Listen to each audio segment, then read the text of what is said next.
Assalamualaikum warahmatullahi wabarakatuh. Perkenalkan, kami dari kelompok 5. Di sini kami akan mempresentasikan hasil kerja kelompok kami. Di sini kami mendapat materi mengenai Customer Definite Service Standard. Pertama-tama, izinkan kelompok kami untuk memperkenalkan diri terlebih dahulu. Di sini saya, Salsani kita dengan NIM 221060 dan juga bersama teman-teman saya ada Aulia Hidayah dengan NIM 221011, Indah Nurkumalasari dengan NIM 221155, Amalia Hidayatul dengan NIM 221195, Maisha Beladian dengan NIM 221209, Intan Ayu Eka Putri dengan NIM 221218, Visa Paundra Pratama dengan NIM 221249, Gavin Kalvani dengan NIM 221257, Sultan Kafidelon dengan NIM 221258, Muhammad Raihan dengan NIM 221259, dan juga Onki Agustino Wibowo dengan NIM 221263. Materi yang pertama, Definition of Customer Service Standard. Memahami kebutuhan pelanggan adalah langkah pertama dalam memberikan kualitas layanan yang tinggi. Pernah menjadi manajer bisnis jasa secara akurat memahami apa yang diharapkan pelanggan. Mereka menghadapi tantangan penting seperti menggunakan pengetahuan untuk memberikan layanan standar kualitas dan juga tujuan organisasi. Standar layanan pelanggan mewakili kualitas layanan yang diupayakan organisasi dalam semua interaksi pelanggan berdasarkan nilai, visi, dan juga misinya. Nah, hal ini juga dapat didefinisikan sebagai harapan atau tujuan pelayanan suatu organisasi atau sebagai pedoman bagaimana perusahaan memberikan pelayanan kepada pelanggannya. Standar-standar tersebut tertanam dalam setiap interaksi perusahaan kepada para pelanggan, mulai dari cara perusahaan menyapa mereka hingga cara perusahaan menangani bila terjadi suatu keluhan. Baik, materi selanjutnya ada penjabaran dari Customer Service Standard. Yang pertama ada responsiveness, yaitu menjadi responsif dan tepat waktu dalam menangani pertanyaan, permintaan, atau keluhan pelanggan. Ini melibatkan merespon email, panggilan, atau pesan dalam waktu yang wajar dan memberikan pembaruan secara berkala untuk menjaga pelanggan itu tetap terinformasi. Lalu yang kedua ada transparansi, yaitu menjadi terbuka, jujur, dan jelas dalam semua komunikasi dengan pelanggan. Ini termasuk memberikan informasi yang akurat, menetapkan harapan yang realistis, dan mengakui kesalahan atau kekurangan yang pernah terjadi. Yang ketiga ada accountability, yaitu bertanggung jawab atas penyelesaian masalah pelanggan dan memenuhi komitmen. Ini melibatkan mengakui kesalahan, menawarkan kompensasi atau solusi yang sesuai, dan mengambil langkah untuk mencegah masalah itu akan terjadi lagi ke depannya. Lalu yang keempat ada empati. Empati sendiri itu berusaha memahami sudut pandang, perasaan, dan kebutuhan pelanggan untuk memberikan dukungan yang lebih berpikir dan disesuaikan, yaitu berarti mengatasi perasaan mereka serta masalah mereka. Lalu yang kelima ada over delivery, yaitu melampaui harapan pelanggan dengan melebihi dari yang dibutuhkan atau dijanjikan. Ini bisa melibatkan menawarkan layanan tambahan, bantuan yang dipersonalisasi, atau tindakan tak terduga yang menciptakan pengalaman pelanggan yang berkesan dan positif. Yang keenam ada availability, yaitu memastikan saluran layanan pelanggan dapat diakses dan nyaman bagi pelanggan untuk menghubungi kita. Ini tuh mencakup dengan menawarkan opsi kontak yang beragam seperti telepon, email, obrolan, atau media sosial, jam operasional yang diperpanjang, atau opsi layanan mandiri. Lalu yang ketujuh ada positive attitude, yaitu berinteraksi dengan pelanggan dengan cara yang hangat, ramah, dan ceria. Di sini itu melibatkan menggunakan bahasa yang positif, menampilkan antusiasme yang tulus, dan membuat pelanggan merasa dihargai serta diapresiasi. Lalu yang ke-8 ada omnipresence, yaitu menyediakan pengalaman layanan yang konsisten dan koheren. Di sini semua titik kontak dan saluran. Di sini tuh memastikan bahwa pelanggan menerima tingkat layanan dan dukungan yang sama, terlepas dari bagaimana mereka tuh memilih untuk berinteraksi dengan perusahaan. Yang ke-9 ada empowering customers, yaitu memberikan pelanggan dengan alat, sumber daya, dan pengetahuan untuk secara independen membuat keputusan yang terinformasi dan menyelesaikan masalah. Ini tuh bisa melibatkan menawarkan portal layanan mandiri, materi edukatif atau panduan yang dipersonalisasi, dan yang terakhir yaitu use of automation, yaitu memanfaatkan teknologi dan otomatisasi untuk menyederhanakan proses layanan pelanggan dan meningkatkan efisiensi. Di sini tuh mencakup chatbot, asisten virtual, atau alur kerja otomatis yang dapat menangani tugas-tugas atau memberikan bantuan pelanggan secara langsung. Jadi dengan menggabungkan standar ini ke dalam strategi layanan pelanggan, maka perusahaan dapat menciptakan pengalaman yang positif dan konsisten yang membangun kepercayaan, loyalitas, hubungan yang langgeng dengan pelanggan mereka. Materi selanjutnya akan dijelaskan oleh rekan saya. Baik, di sini saya akan menjelaskan mengenai faktor necessary for appropriate service standard. Yang pertama yaitu standardization of service behaviors and action. Standardization itu menjelaskan tentang proses berhutang secara seragam. Nah, tujuan standarisasi bagi perusahaan jasa yaitu untuk menghasilkan output jasa yang konsisten dari satu transaksi ke transaksi selanjutnya. Nah, ada 3 bentuk standarisasi jasa, yaitu substitusi teknologi untuk kontak personal dan usaha manusia. Yang selanjutnya yaitu mengembangkan metode kerja. Lalu yang terakhir yaitu kombinasi dari kedua metode tersebut. Lalu yang kedua yaitu formal service target and goals, yang mana perusahaan yang berhasil dan konsisten dalam memberikan kualitas jasa atau layanan yang tinggi biasanya terkenal karena membangun standar formal untuk mengarahkan karyawannya dalam menyediakan jasa. Lalu, yang terakhir yaitu Customer Not Company Defined Standard. Biasanya kan hampir semua perusahaan itu memiliki standar dan ukuran layanan yang ditentukan oleh perusahaan. Nah, mereka ini didirikan untuk mencapai tujuan internal perusahaan dalam segi produktivitas, efisiensi, biaya, dan kualitas teknis. Nah, standar ini sengaja dipilih untuk mencocokkan harapan pelanggan dan untuk mengkalibrasi tentang bagaimana cara pelanggan itu memandang dan mengekspresikannya. Perkenalkan, nama saya Indah Nukmelasari dengan NIM 2208 1020 1155. Di sini saya akan menjelaskan materi tentang Hard Customer Defined Standard. Seperti yang dibahas sebelumnya dalam bab 3, keandalan layanan atau pemenuhan janji layanan adalah hal yang sangat diharapkan oleh pelanggan. Penelitian terbaru di berbagai industri menunjukkan bahwa sebagian besar keluhan pelanggan terkait dengan kinerja produk yang buruk, atau 29% dari seluruh keluhan, dan kesalahan atau masalah dalam layanan, atau 24% dari seluruh keluhan. Untuk mengatasi kebutuhan akan keandalan ini, perusahaan dapat menerapkan kebijakan, melakukan dengan benar pada kali pertama, dan sistem nilai tepat janji Anda untuk menetapkan standar keandalan. Contoh standar keandalan yang umum adalah benar pertama kali, yang berarti bahwa layanan yang diberikan sudah selesai dengan benar pada kunjungan pertama menurut penilaian pelanggan. Contoh lain dari standar keandalan adalah tepat waktu, yang berarti layanan dilakukan sesuai jadwal yang dijanjikan kepada pelanggan. Dalam layanan yang lebih kompleks, seperti pemulihan bencana atau sistem integrasi dalam layanan komputer, tepat waktu dapat berarti selesainya layanan pada tanggal yang dijanjikan. Keandalan ini sering menjadi perhatian utama bagi pelanggan layanan. Dalam retail online, keandalan dapat diukur dari kecepatan dan ketepatan waktu dalam pemenuhan pesanan.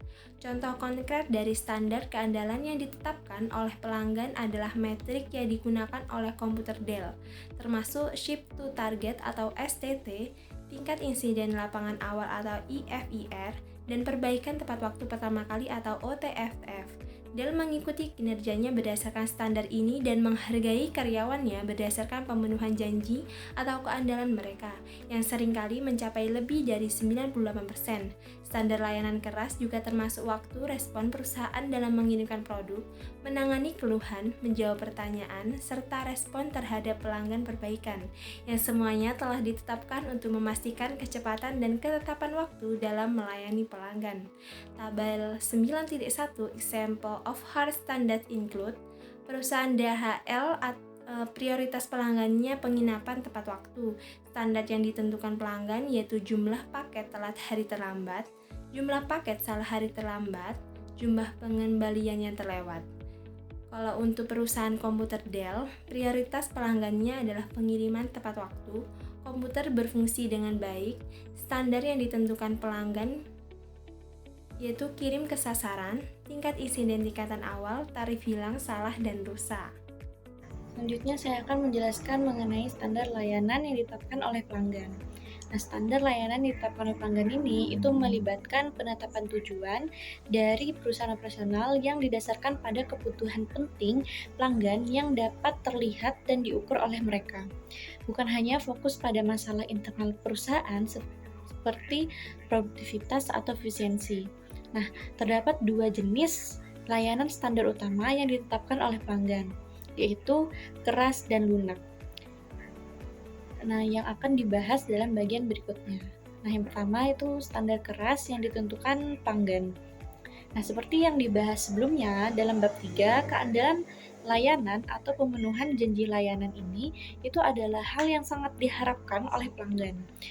Nah, untuk mengatasi kebutuhan akan keandalan ini, perusahaan dapat menerapkan kebijakan melakukan dengan benar pada kali pertama dan sistem nilai seperti tepati janji Anda untuk menetapkan standar keandalan ini. Nah, lalu standar yang kedua itu ada standar lembut yang ditentukan pelanggan. Nah, standar yang ditentukan oleh pelanggan yang bersifat lunak itu meliputi aspek-aspek yang tidak selalu dapat diukur atau diamati secara langsung. Nah, standar layanan lunak ini itu memberikan arahan dan umpan balik kepada karyawan dalam mencapai kepuasan pelanggan. Nah, seringkali itu diukur dengan pengukuran persepsi dan keyakinan pelanggan. Nah, lalu poin selanjutnya yaitu perbaikan satu kali. Nah, perbaikan satu kali ini itu merupakan upaya untuk memenuhi kebutuhan pelanggan dengan melakukan perubahan teknologi, kebijakan, atau prosedur secara menyeluruh yang kemudian dijalankan tanpa perlu campur tangan karyawan atau pemantauan yang intensif. Materi selanjutnya yaitu mendasarkan standar pada urutan pertemuan layanan. Evaluasi kualitas layanan pelanggan secara keseluruhan adalah akumulasi dari evaluasi berbagai pengalaman layanan. Pertemuan layanan adalah bagian-bagian komponen yang diperlukan untuk menetapkan standar pelayanan dalam suatu perusahaan. Salah satu langkah pertama dalam menentukan standar yang ditetapkan pelanggan adalah dengan menggambarkan urutan pertemuan layanan. Mengidentifikasi urutannya bisa dilakukan dengan menggunakan daftar langkah dan aktivitas berurutan yang dilakukan pelanggan pengalaman dalam menerima layanan tersebut. Alternatif cetak biru layanan seperti yang dijelaskan pada bab 8 dapat dilakukan untuk mengidentifikasi urutan dengan mencatat semua aktivitas pelanggan di bagian atas cetak biru. Lalu pada garis vertikal dari aktivitas pelanggan ke tingkat yang lebih rendah dari sinyal cetak biru tersebut, titik di mana pertemuan layanan terjadi. Standar yang memenuhi harapan pelanggan kemudian dapat ditetapkan oleh suatu perusahaan. Karena banyak layanan memiliki banyak pertemuan, perusahaan dan peneliti telah memeriksa apakah beberapa pertemuan, misalnya pertemuan pertama ataupun akhir, lebih penting daripada yang lain. Marriott Corporation mengidentifikasi pertemuan yang terjadi dalam 10 menit pertama menginap di hotel sebagai hal yang paling penting. Yang mengarahkan perusahaan perhotelan ke hal tersebut yaitu fokus pada pengalaman meja depan hotel, seperti check-in kilat saat melakukan perbaikan. Meskipun praktek pelayanan dan manajemen literatur menekankan awal yang kuat, penelitian terbaru menunjukkan hal itu. Hasil akhir yang kuat di acara terakhir pertemuan itu memiliki hasil yang lebih baik berdampak pada kepuasan secara keseluruhan. Lebih lanjut, penelitian menunjukkan hal itu kinerja yang konsisten sepanjang pertemuan diyakini secara luas.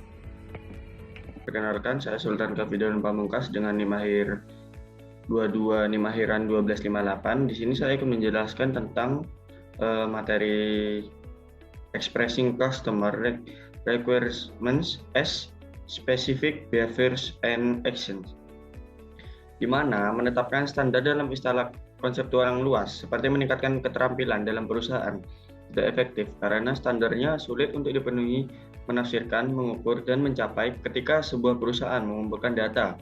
Hal itu seringkali dilakukan menangkap kebutuhan pelanggan dalam istilah yang sangat abstrak.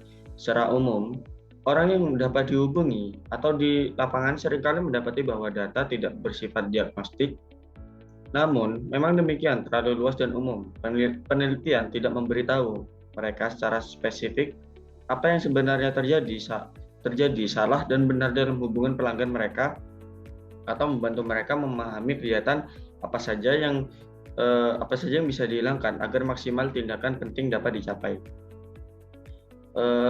Pada tingkat yang paling abstrak adalah pelanggan, persyaratan yang terlalu umum untuk berguna bagi karyawan. Pelanggan menginginkan kepuasan, nilai, dan hubungan. Satu tingkat di bawah ini, persyaratan umum adalah dimensi abstrak dari kualitas layanan. Sudah dibahas dalam teks ini, seperti keandalan, daya tanggap, empati, jaminan, dan nyata. Lalu satu tingkat lebih jauh ke bawah adalah atribut lainnya spesifik dalam menjelaskan persyaratan. Jika kita menggali lebih dalam lagi di bawahnya tingkat atribut, kita sampai pada perilaku dan tindakan spesifik yang ada di tingkat kekhususan yang tepat untuk menetapkan standar.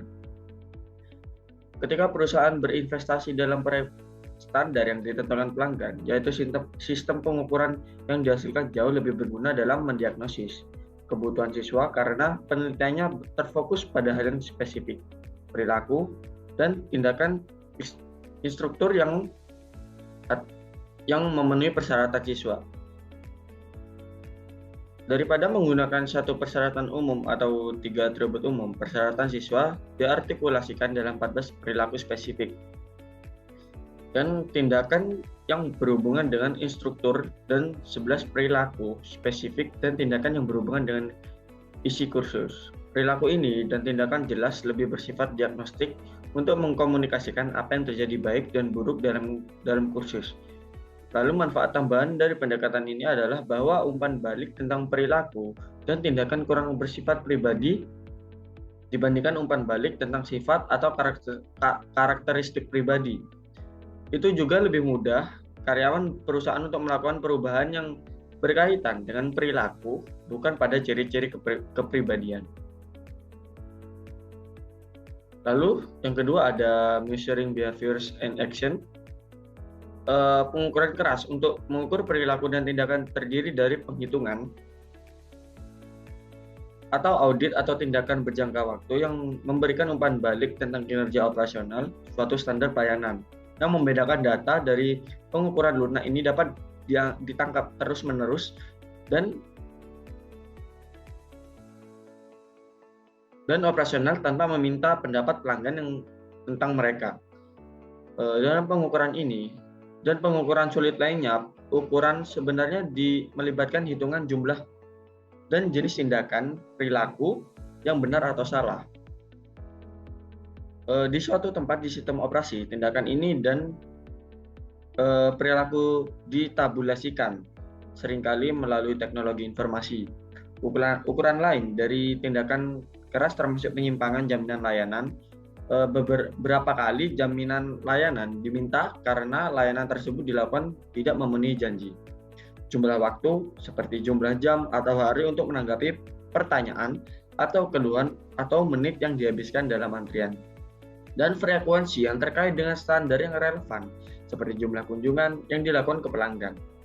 Lalu tindakan keras yang tepat untuk memenuhi kebutuhan pelanggan tidak selalu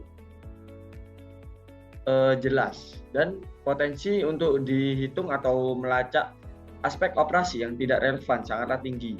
Karena alasan ini diinginkan untuk menghubungkan ukuran kinerja operasional dengan lunak tindakan atau survei hubungan ataupun survei kepuasan tindak lanjut. Yakin bahwa mereka berkorelasi kuat. Selanjutnya dia ada soft measurements. Nah, 2 jenis pengukuran persepsi yang dijelaskan dalam bab 6 dapat mendokumentasikan pendapat pelanggan tentang apakah kinerjanya sesuai dengan yang diharapkan standar yang ditetapkan, survei kepuasan dan survei hubungan. Survei hubungan dan Surveyqual mencakup seluruh aspek hubungan pelanggan dengan perusahaan. Biasanya yang ditanyakan itu dalam atribut dan biasanya diselesaikan setahun sekali. Nah, menindaklanjuti survei kepuasan dikaitkan dengan pertemuan layanan tertentu dan diberikan sedekat mungkin dengan pertemuan layanan tertentu. Seperti survei dapat dilakukan dengan berbagai cara, diprakarasi oleh perusahaan, panggilan telepon setelah interaksi, kartu pos yang akan dikirimkan, surat yang meminta umpan balik, panggilan yang dimulai oleh pelanggan telepon gratis, nomor atau survei elektronik online. Nah, selanjutnya ada adapting standard globally or locally. Nah, bagaimana perusahaan itu menyesuaikan diri dengan perbedaan budaya atau lokal dalam layanan standar jika mereka mengakui bahwa perbedaan geografis ini memang ada terkait dengan ekspektasi pelanggan yang berbeda-beda. Nah, perusahaan itu dengan seluruh dunia merek dan mengalami kerugian besar jika standar layanan mereka terlalu bervariasi lintas negara. Dan oleh karena itu, mereka harus menemukan cara untuk mencapainya mengangkat kualitas yang tinggi secara universal, namun tetap mempertimbangkan perbedaan lokal. Baik, yang berikutnya yaitu developing customer defined standard atau mengembangkan standar yang ditetapkan pelanggan. Nah, jadi di sini ada 9 langkah. Di sini itu adalah proses umum untuk pengaturan yang ditetapkan pelanggan standar pelayanan. Kita bahas yang pertama yaitu identifikasi pertemuan layanan yang ada atau diinginkan urutan. Nah, jadi langkah pertama itu melibatkan penggambaran perjalanan pelanggan melalui urutan pertemuan layanan. Nah, jadi biasanya ini perusahaan akan terbuka terhadap hal untuk menemukan perjalanan pelanggan yang diinginkan pelanggan. Kemudian menjelajahi caranya pelanggan ingin berbisnis dengan perusahaan tersebut. Yang kedua yaitu terjemahkan harapan pelanggan menjadi perilaku dan tindakan untuk setiap pertemuan layanan. Nah, jadi pada langkah kedua ini penelitian yang ada mengenai ekspektasi pelanggan. Nah, jadi di dalam langkah ini persyaratan dan harapan pelanggan yang abstrak harus dipenuhi, diterjemahkan ke dalam perilaku dan tindakan yang konkret dan spesifik terkait dengan setiap pertemuan layanan. Nah, persyaratan abstrak seperti keandalan ini dapat meminta perilaku atau tindakan yang berbeda di setiap pertemuan layanan. Dan perbedaan ini harus diselidiki. Yang ketiga itu pilih perilaku dan tindakan. Nah, jadi pada tahap ini melibatkan penentuan prioritas perilaku dan tindakan akan ada banyak yang memiliki standar yang ditentukan pelanggan akan didirikan. Yang keempat yaitu memutuskan apakah standar keras atau lembut. Nah, jadi pada langkah keempat ini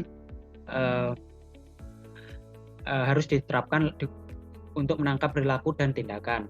Nah, salah satu yang terbesar kesalahan yang dilakukan perusahaan dalam langkah ini adalah memilih standar yang sulit tergesa-gesa. Nah, perusahaan terbiasa dengan tindakan operasional dan memiliki bias terhadap mereka. Namun, kecuali standar kerasnya memadai menangkap perilaku dan tindakan yang diharapkan, namun tidak ditentukan oleh pelanggan. Yang kelima yaitu kembangkan mekanisme umpan untuk pengukuran standar. Nah, setelah perusahaan menentukan apakah standar keras atau lunak sesuai dan standar spesifik mana yang paling tepat untuk menangkap pelanggan persyaratan, mereka harus mengembangkan mekanisme umpan balik yang memadai untuk menangkap standar-standar tersebut. Nah, standar keras ini biasanya melibatkan mekanisme hitungan atau pengukuran waktu atau kesalahan yang didukung teknologi. Yang keenam yaitu menetapkan ukuran dan tingkat target. Nah, langkah berikutnya itu mengharuskan perusahaan menetapkan tingkat target untuk standar. Tanpa langkah ini perusahaan itu tidak mempunyai cara untuk mengukur apakah standar ini telah terpenuhi atau tidak. Yang ketujuh yaitu lakukan ukuran terhadap standar. Nah, bisnis jasa yang sukses seperti Royal Bank of Scotland, London Underground, dan Ritz-Carlton memiliki perhatian yang cermat dan komprehensif sistem berbasis fakta tentang operasi mereka. Nah, Royal Bank of Scotland ini menggunakan kepuasan pelanggan. Nah, sebenarnya ukuran kinerja dan operasional sebagai penggerak pelayanan pengukuran kinerja. Yang ke-8 yaitu memberikan umpan balik tentang kinerja kepada karyawan. Nah, data dan fakta ini perlu dianalisis dan didistribusikan untuk mendukung evaluasi dan pengambilan keputusan di berbagai tingkat dalam perusahaan. Nah, data ini juga harus disebarkan dengan cukup cepat agar masyarakat dapat melakukannya atau membutuhkannya untuk membuat keputusan tentang layanan atau proses itu dapat dilakukannya. Nah, tanggung jawab ini juga harus dipenuhi persyaratan layanan agar dikomunikasikan ke seluruh organisasi. Yang ke-9 itu perbarui tingkat dan ukuran target secara berkala. Nah, terakhir ini adalah merevisi tingkat target, ukuran, dan bahkan kebutuhan pelanggan secara teratur cukup untuk memenuhi kebutuhan pelanggan harapan. Nah, slide berikutnya akan dijelaskan oleh rekan saya. Developing Service Performance Indices. Salah satu hasil dari mengikuti proses pengembangan standar yang ditentukan pelanggan adalah indeks kinerja layanan.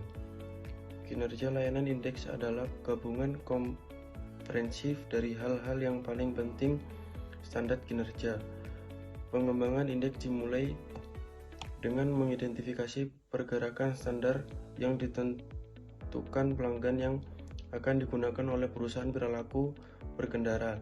Tidak semua indeks kinerja layanan mengandung standar yang ditentukan pelanggan, namun yang terbaik didasarkan pada standar tersebut. Baik, analisis video ilustrasi dalam video tersebut terdapat seorang customer yang komplain terhadap barang ia beli dan ia ingin meminta refund. Seorang customer ini 2 hari lalu membeli sebuah barang di mana barang yang ia beli mengalami sebuah kecacatan, di mana ada lubang di bagian bawah. Ia merasa dirugikan karena barangnya tidak sesuai dengan kepuasan yang ia minta. Tetapi sayangnya, sesuai dengan ketentuan dan kebijakan dari pihak penjual, barang tersebut tidak bisa dikembalikan atau direfund. Tetapi jika barang tersebut memang berasal dari kesalahan penjual, customer dapat menukar barang tersebut dengan barang yang baru. Terkait penukaran barang yang baru, tetap masih ada ketentuannya, di mana barangnya harus tetap sama dan sesuai pasca pembelian dan tidak semata-mata disebabkan oleh ketidaksengajaan customer, dan juga label merek masih dalam keadaan yang utuh. Dalam menanggapi keluhan pelanggan, customer service dapat melakukan teknik TAS, di mana ada listen, cari tahu apa ya masalahnya. Apologize, tunjukkan empati dengan meminta maaf bagaimanapun kondisinya. Berikutnya ada solve, selesaikan permasalahan yang dihadapi dengan pelanggan. Yang terakhir ada thanks, berikan kesan positif dan ramah kepada pelanggan. Baik, sekian dari kelompok kami. Wassalamualaikum warahmatullahi wabarakatuh.